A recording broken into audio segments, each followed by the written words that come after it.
జోగి రమేష్ ఉన్నాడు, ఒకటి సీఎం పైన కావచ్చు, పవన్ కళ్యాణ్ కావచ్చు, లోకేష్ పైన అసలు కామెంట్లు ఏ విధంగా చూడొచ్చు అంటారు? ఈ రోజు బీసీ నాయకుడు అన్నారు కదా, బీసీలందరూ బాధపడతారండి. బీసీ నాయకుడు అని మాత్రం అనదు. పిచ్చి కుక్క, గజ్జి కుక్క, బొచ్చు కుక్క, ఇవన్నీ కుక్కలు కలిపితే ఈ కుక్క గోర్ఖా వేషం వేసుకొని ఆ జోగి రాసుకుంటే బూడిద రాలుతుంది. చూడండి, ఆ సీఎం కుర్చీలో కూర్చున్నాడు ఒక జోగి, ఈడొక భోగి, వీళ్ళిద్దరు రాసుకుంటే బూడిదే రాలుతుంది.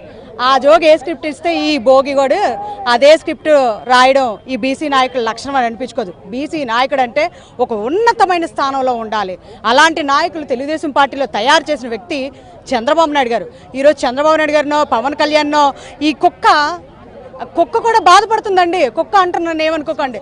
నేను విశ్వాసపాత్రురాల్ని, నన్ను అలాంటి వెధవతో పోలిస్తున్నారని కుక్క బాధపడుతుంది, ఈ చెప్పు బాధపడుతుంది. మేము వేసుకునే చెప్పు కూడా, అయ్యో మీలాంటి మంచి వ్యక్తులతో తిరుగుతున్నాం, ఈ చెప్పుని ఆడికి తగిలించకండి అని చెప్పు కుక్క అన్నీ బాధపడుతుంటాయి. ఆడు నాయకుడు ఏంటండి ఈరోజు మాట్లాడుతున్నాడు? ఈరోజు ఒక్కటే అందరూ ఆలోచించాలి. వ్యవస్థలన్నిటిని పులిహోర చేసినోడు ఈరోజు ఎలా పరిపాలన చేతకన్నాడు?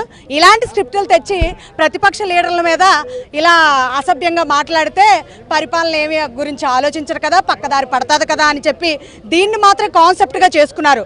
రాష్ట్ర ఖజానా ఎలా సంపాదించాలి, రాష్ట్ర పరిపాలన ఎలా చేయాలి, అభివృద్ధి ఎలా చేయాలి, దాని మీద అయితే ఏ ఒక్క నా కొడుకడికి కనీసం ఆలోచన, బ్రెయిన్, బుద్ధి కూడా లేదు. అందుకే వీళ్ళందరినీ పిచ్చి కుక్క, గజ్జి కుక్క, బొచ్చు కుక్కలు అన్నామండి. ఎంతకన్నా ఏం కావాలి? కుక్కలు కూడా బాధపడొద్దు, క్షమించండి.